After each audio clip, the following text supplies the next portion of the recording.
Railway స్టేషన్లు, bus స్టేషన్లు, ప్రభుత్వ స్థలాల్లో ఫోటోలు, వీడియోలు తీయడం వల్ల ఉగ్రవాదులకు సమాచారం ఈజీగా వెళ్లే ఛాన్స్ ఉంటుంది. అందుకే ఇలాంటి కీలక ప్రాంతాల్లో ఫోటోలు, వీడియోలు తీయకుండా నిషేధం విధించాలని ఆయా రాష్ట్ర ప్రభుత్వాలు సిద్ధమయ్యాయి. సాధారణంగా మెట్రో స్టేషన్లు, రైల్వే స్టేషన్లకు వెళ్తే చాలా మంది ఫోటోలు, వీడియోలు తీసుకుంటారు. కొందరు యూట్యూబర్లు అయితే వ్లాగ్ వీడియోలు కూడా తీస్తారు. కానీ ఇక నుంచి ఆ పర్మిషన్ ఉండదు. దీనికి కారణం ఇటీవల వెలుగు చేసిన జ్యోతి మల్హోత్రా గూఢచర్యం కేసు ప్రభావం.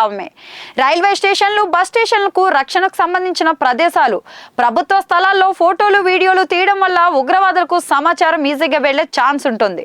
అందుకే ఇలాంటి కీలక ప్రాంతాల్లో ఫోటోలు, వీడియోలు తీయకుండా నిషేధం విధించాలని ఆయా రాష్ట్ర ప్రభుత్వాలు సిద్ధమయ్యాయి.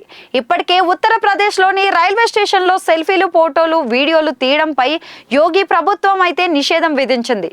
ఫోటోగ్రఫీ, వీడియోగ్రఫీపై నిషేధం విధిస్తూ ఉత్తర్వులు జారీ చేసింది. భద్రతా కారణాల రీత్యా అన్ని రైల్వే స్టేషన్లలో భద్రతను పెంచింది.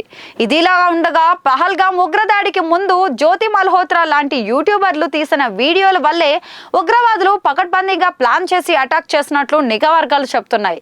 ఇక యూట్యూబర్లు వీటికి సంబంధించిన ఫీడ్ ను రహస్యంగా ఎవరికి షేర్ చేయకపోయినా కూడా ఉగ్రవాదులు సోషల్ మీడియా ద్వారా ఆ వీడియోలు పొందే ఛాన్స్ అయితే ఉంటుంది. వీటి ఆధారాలతోనే కీలకమైన ప్రాంతాలను టార్గెట్ చేసే అవకాశం ఉండటం వల్లే ఉత్తరప్రదేశ్ ప్రభుత్వం ఈ నిర్ణయం తీసుకుంది. ఇక రైల్వే స్టేషన్లలో సెల్ఫీలు, ఫోటోలు, వీడియోలపై నిషేధం విధించింది. మరోవైపు దేశ భద్రతకు సంబంధించి ఆయా రాష్ట్రాలకు సెక్యూరిటీ మరింత పెంచాయి. యూపీ లాగే ఇతర రాష్ట్రాలు కూడా వీటిపై నిర్ణయం తీసుకోనున్నట్లు సమాచారం.